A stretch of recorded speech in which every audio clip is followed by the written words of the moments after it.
There's something fascinating that happens when two people decide to change their lives on the same day. One goes home and calls everyone they know, posts it online, tells the barista at the coffee shop, updates their social media bio, makes announcements at family dinner. The other, well, the other one goes home and gets to work. 5 years later, the first person is still explaining why things didn't work out. The second person, they're not explaining anything. They're too busy managing the success they built while everyone else was still talking. I've watched this pattern repeat itself for over 40 years in business, and it never changes. The relationship between talking and doing is inverse. The more you announce, the less you accomplish. The more you broadcast, the less you build. It's one of those simple truths that most folks learn too late, if they learn it at all. Back in the early days, I knew two men who started businesses the same year. Both had similar ideas, similar resources, similar opportunities, but they approached it completely differently. The first man, I'll call him Robert, would show up to every social gathering with updates. He'd cornered me at a barbecue once for 30 minutes explaining his 5-year plan, his branding strategy, his future office location. He had business cards printed before he had a single customer. Changed his LinkedIn profile to CEO before he'd made his first sale. Every conversation somehow circled back to his venture. He was building a business, and by God, everyone was going to know about it. The second man, I'll call him Frank, said almost nothing. When people asked what he was up to, he'd smile and say, working on something. That was it. No details, no grand visions, no projections. Just a simple acknowledgement, and then he'd change the subject. Meanwhile, Frank was putting in 14-hour days, learning, failing, adjusting, trying again. While Robert was at networking events handing out business cards, Frank was in his garage solving problems. While Robert was posting motivational quotes about entrepreneurship, Frank was on the phone with his 10th potential customer that day. 3 years in, Robert's business was still launching soon. He had excuses, of course. The market wasn't right. His partner let him down. The timing was off. But here's what really happened. Robert had spent so much energy telling people about his plans that he had nothing left for the actual execution. He'd lived the fantasy 1,000 times in conversation. His brain thought he'd already done it.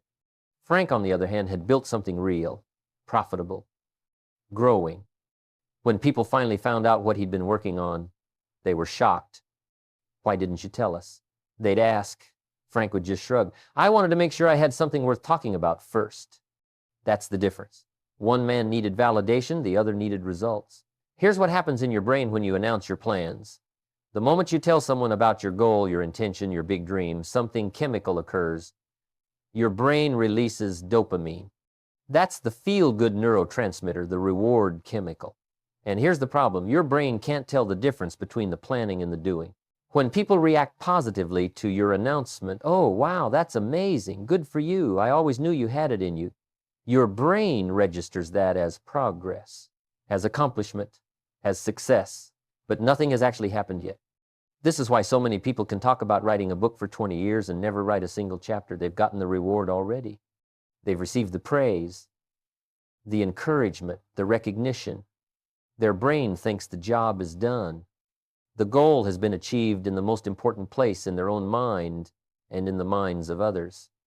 Every time you announce a plan, you're taking energy from the source and dispersing it into the air. Think about it like this. When you're building pressure in a steam engine, you don't keep opening the valve to let the steam escape.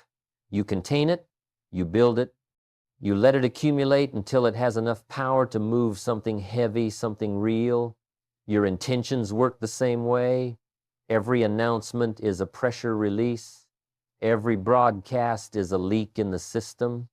Silence, on the other hand, builds pressure. It concentrates force. It channels energy in one direction forward. When nobody knows what you're doing, there's no dissipation. All that power, all that drive, all that intention stays inside where it belongs, pushing you toward action instead of evaporating into conversation. The marketplace has never cared about intentions, never has, never will. It doesn't matter what you were planning to do. It doesn't matter what you were thinking about doing. It doesn't even matter what you tried to do. The only thing that counts is what you actually did. Results are the only currency that spends. Think about the last time you bought something. Did you choose it because the company announced they were going to make a great product? Or did you choose it because they actually made a great product? When you hire someone, do you hire them because they told everyone they were looking for a job? Or because they demonstrated competence, skill, and reliability? The answer is obvious. Yet somehow, when it comes to our own lives, we forget this basic principle. Success doesn't happen in announcements. It happens in unglamorous daily execution. It happens in the hours nobody sees, in the decisions nobody knows about, in the discipline nobody applauds. Those early mornings, nobody's watching. Those late nights, nobody's counting. That moment when you want to quit but keep going anyway, nobody knows but you. And that's exactly how it should be. The successful people I've known over the years share this trait. They understand instinctively that execution requires privacy. They know that their energy is finite, and they protect it the way a businessman protects his capital. They don't spend it on performances. They invest it in progress. There's something else too. When you work in silence, you give yourself permission to be imperfect, to struggle, to not have it all figured out. When nobody's watching, you can fail on Tuesday and nobody needs to know. You can pivot on Thursday and nobody asks why. You can change your entire approach on Saturday and nobody questions your consistency.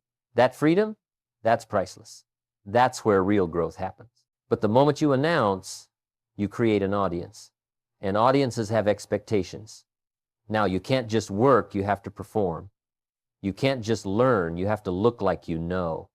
You can't just try, you have to succeed because everyone's watching. That pressure doesn't make you better. It makes you rigid, defensive, more concerned with appearance than reality. So here's what I've learned after watching thousands of people either make it or miss it. The talkers talk, the doers do, and rarely do the two overlap. If you want to be someone who actually accomplishes something meaningful, start by closing your mouth and opening your calendar. Stop announcing and start executing. The world has enough people making promises. What it needs is people delivering results. When I first started in the seminar business, I had a day job. I was working for a company, drawing a paycheck, doing what I was supposed to do. But in the evenings and on weekends, I was building something else, something that mattered to me, something I believed could change my life. And I didn't tell a soul. Not because I was ashamed, not because I lacked confidence, but because I understood something critical. The moment I told people, I'd be inviting their fear into my dream. And I didn't need their fear. I had enough of my own to manage. See, when you announce your plan, something interesting happens. Suddenly, everyone becomes an expert on your life. Your cousin who's never started anything has strong opinions about why your business won't work. Your coworker who's been in the same position for 15 years has detailed advice about career moves. Your friend who's never written a paragraph has specific thoughts on why your book idea won't sell. These people mean well, mostly. They're not trying to hurt you, but they're projecting their limitations onto your possibilities. They're measuring your potential by their own ceiling. And if you're not careful, you'll start believing them. Not because they're right, but because human beings are wired to seek approval from their tribe. We want people to support us. We want them to believe in us. So when they don't, it shakes something loose inside. I kept my seminar work quiet for 2 years, 2 full years. While other people at my day job were complaining about their lives, I was building mine. While they were watching television, I was reading, preparing, practicing. While they were sleeping in on Saturday, I was driving to small venues to speak to tiny audiences. And none of them knew. That secrecy was my shield. It protected me from the people who would have told me to be realistic, from the ones who would have reminded me about the bills, from the ones who would have asked with genuine concern in their voices if I was sure I knew what I was doing. Because here's the truth. I wasn't sure. I was figuring it out. I was learning. I was making mistakes. And I needed the space to do all of that without having to explain or defend or justify myself to anyone. There's a sabotage factor that most people never talk about. Some people in your life, people who love you, even don't really want you to change. Not because they're malicious, but because your growth threatens their comfort. If you succeed at something they were too afraid to try, what does that say about them? If you break free from the life they accepted as inevitable, what does that mean for their choices? So they'll discourage you, subtly. They'll point out the risks. They'll remind you of past failures. They'll tell you about someone else who tried something similar and it didn't work. They'll ask if now is really the right time. They're not trying to stop you, they'll say. They're just being realistic. They're just looking out for you. But what they're really doing is trying to keep you at their level, because your elevation feels like their abandonment. Your transformation feels like their judgment. It's not personal. It's human nature. And the only way to protect yourself from it is to stop giving them ammunition. Stop telling them what you're planning. Just do it quietly and let your results speak later. Here's something else I learned. Talking builds ego, but execution builds confidence. Real confidence. The kind that doesn't need external validation because it's rooted in demonstrated capability. When you announce your plans and people praise you, you feel good, but it's empty calories. It's the feeling of confidence without the foundation of confidence. You haven't done anything yet. You haven't proven anything yet. You're borrowing belief from other people's reactions instead of earning it through your own actions. But when you execute quietly, every small win is real. Every completed task is evidence. Every overcome obstacle is proof. You're building confidence brick by brick, rep by rep, day by day. And that kind of confidence doesn't crumble when someone criticizes you. It doesn't vanish when things get hard. It's permanent because it's earned. I call it strategic invisibility. Working in obscurity gives you the greatest gift any developing person can have. The freedom to fail. The freedom to be terrible at something while you're learning. The freedom to pivot, to change direction, to try a completely different approach without anyone asking why you're being inconsistent. When you're visible, every mistake is scrutinized. Every change is questioned. Every struggle is discussed. But when you're invisible, all of that happens in private. You can fall flat on your face on Monday and nobody knows. You can try something that completely bombs on Wednesday and nobody cares. You can realize your entire approach was wrong on Friday and start over fresh on Saturday. That's where real learning happens. In the privacy of your own effort, in the laboratory of your own experience. Not on a stage, not in a spotlight, in the quiet places where you're alone with the work and there's nobody to perform for except yourself. Think about how a seed grows. It doesn't announce itself. It doesn't send out a press release. It goes into the dark soil and does its work underground where nobody can see. It's developing roots, building structure, creating the foundation that will eventually support everything above ground, and all of that critical development happens in complete obscurity. Then one day, a shoot breaks through the surface, then a stem, then leaves, then, if it's a fruit-bearing plant, eventually fruit. But here's what everyone forgets. The fruit is possible only because of all that invisible work that happened underground first. The part nobody saw. The part that wasn't impressive. The part that couldn't be photographed or shared or celebrated. Your goals work the same way. The real work happens underground. In the early mornings. In the unglamorous repetitions. In the study. In the practice. In the failures you learn from. That's where you're building your root system. And if you're smart, you'll protect that process. You'll keep it private. You'll let it develop without interference.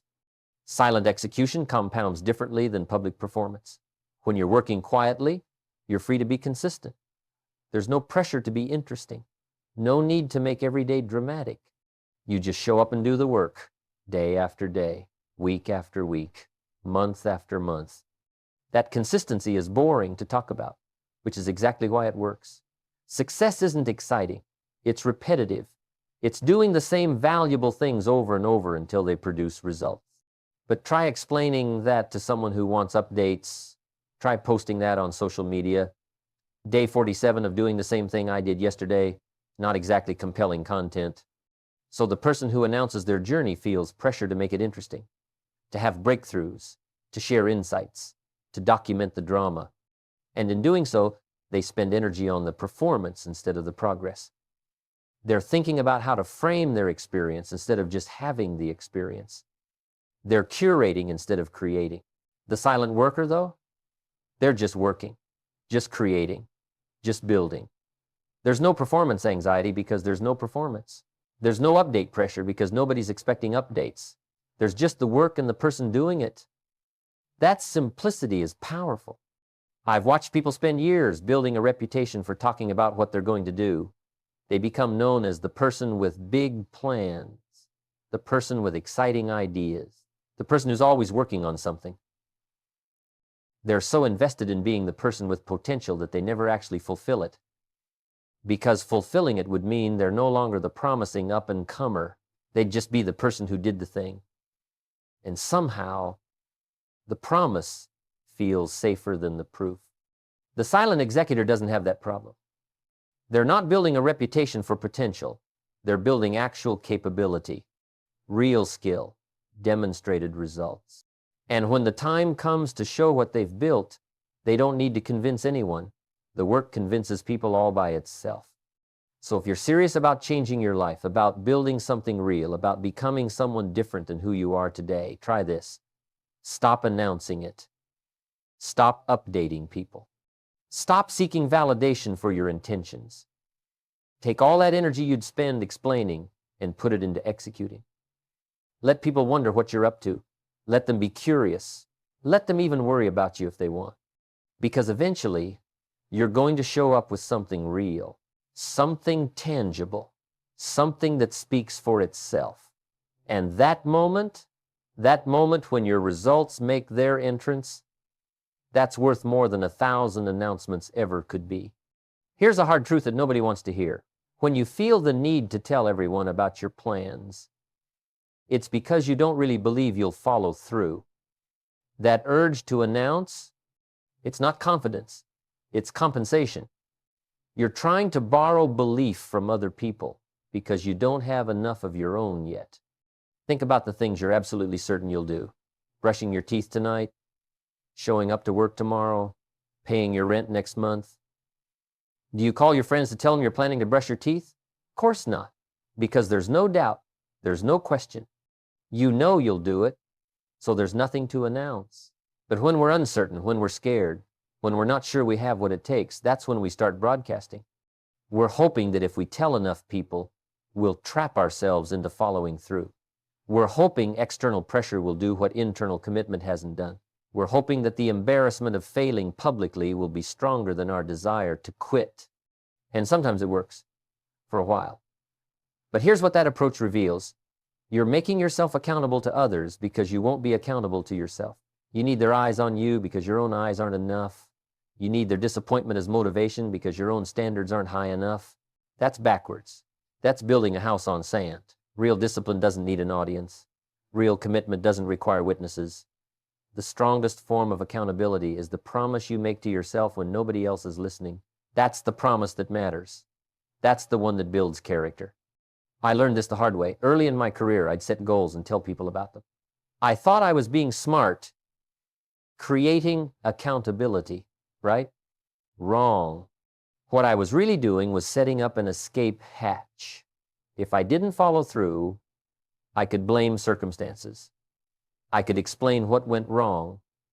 I could get sympathy. People would understand. They'd tell me it was okay, that I tried my best, that maybe the timing wasn't right.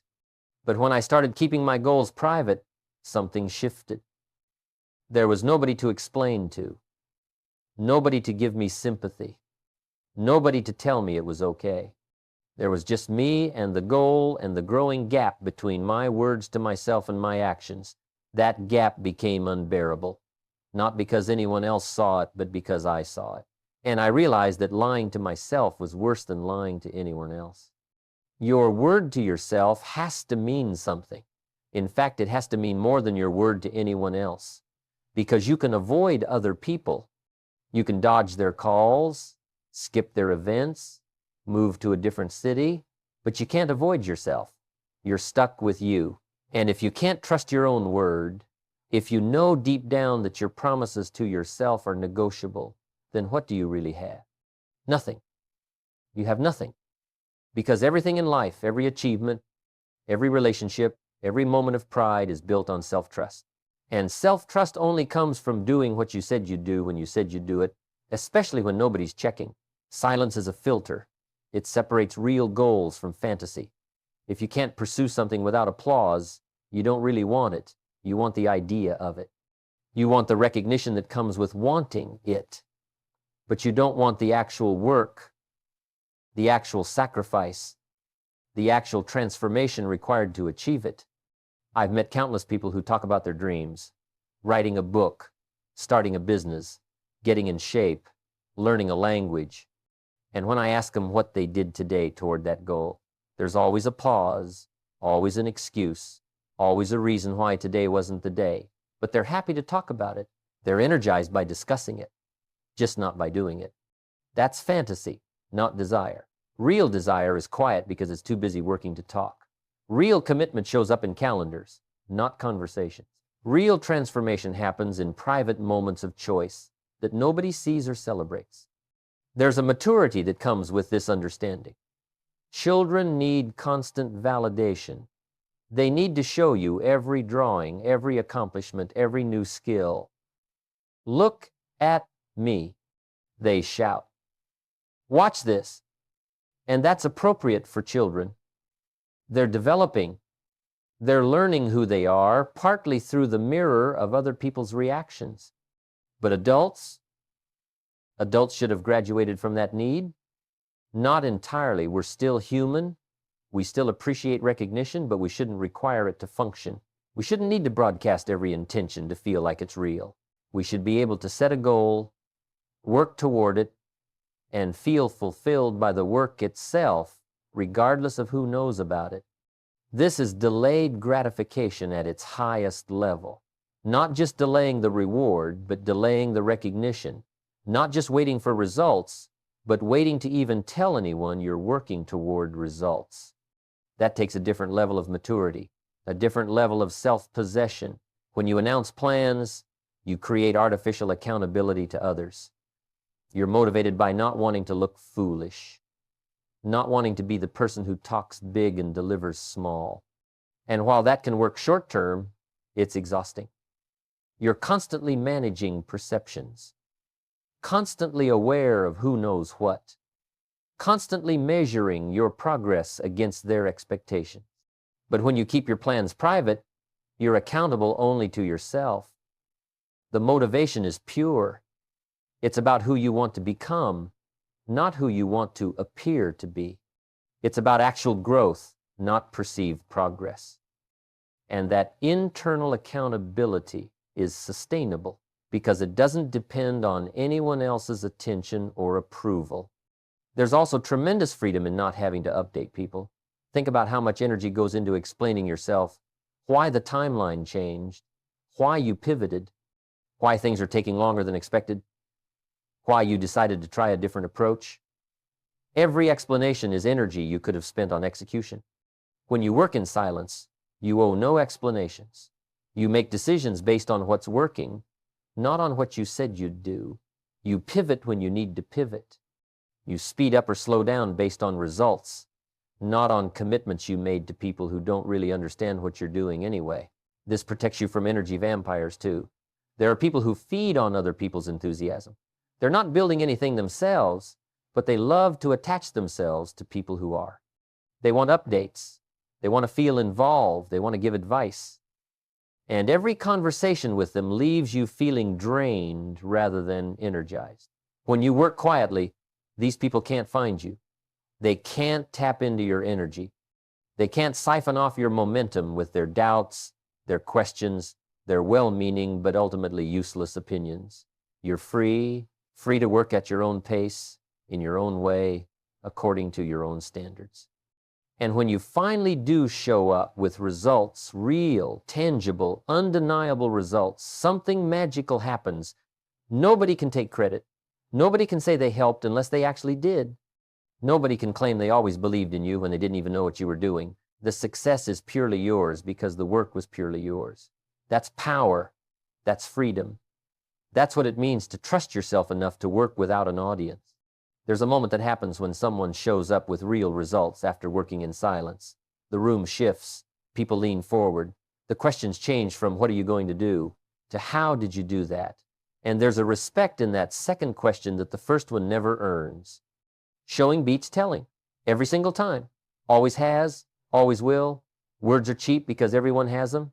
Results are valuable because so few people produce them. When you walk into a room having actually accomplished something, you don't need to convince anyone of anything. The work speaks, the results speak, your presence speaks. I've seen people spend years talking about what they're going to do, and when they finally show up empty-handed, everyone's sympathetic. They pat them on the back. "At least you tried. It's hard out there, maybe next time." That's what you get for announcements without execution sympathy. But when someone arrives with actual results after months or years of silence, that gets respect. Not sympathy, respect. And there's a world of difference between the two. Sympathy is what you give someone who failed. Respect is what you give someone who succeeded. One keeps you small. The other opens doors.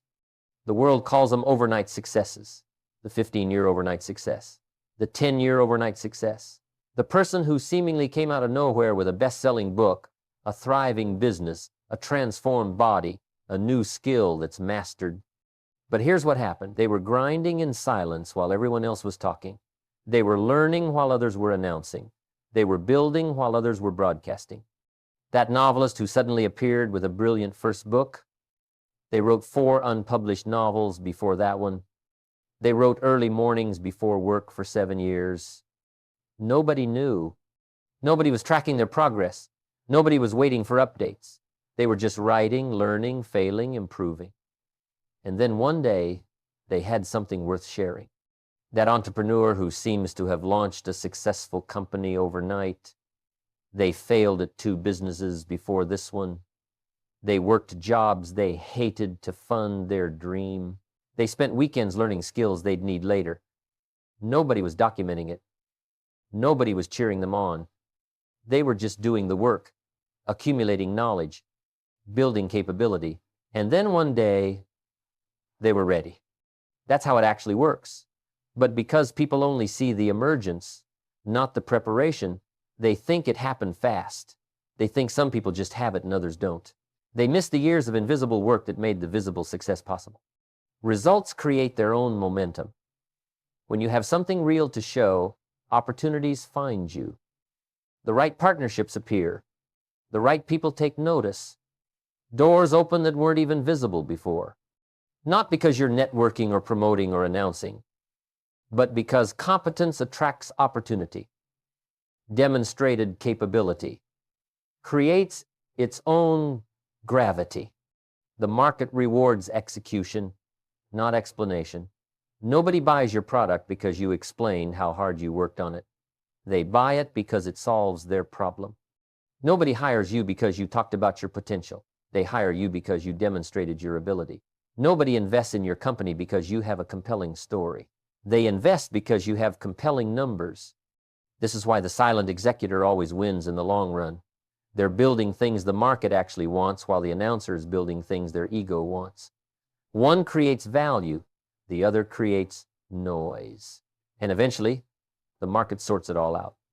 When you finally do show up with results, there's a question you'll get, almost guaranteed. Why didn't you tell me you were doing this? And here's how you answer it. Simply, I wanted to make sure I had something real before I talked about it. That's it.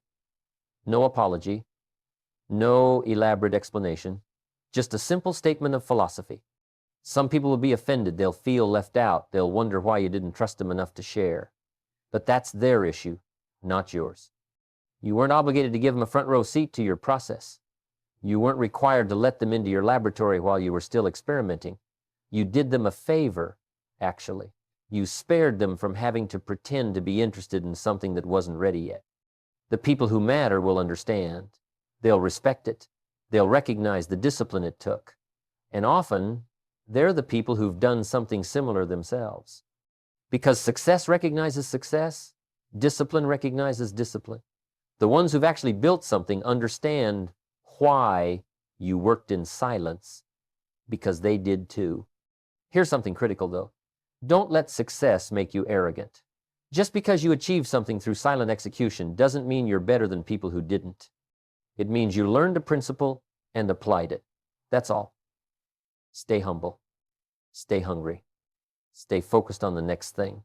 Because the moment you start announcing your past achievements is the moment you stop creating future ones. The moment you start living off your reputation is the moment your skills start declining.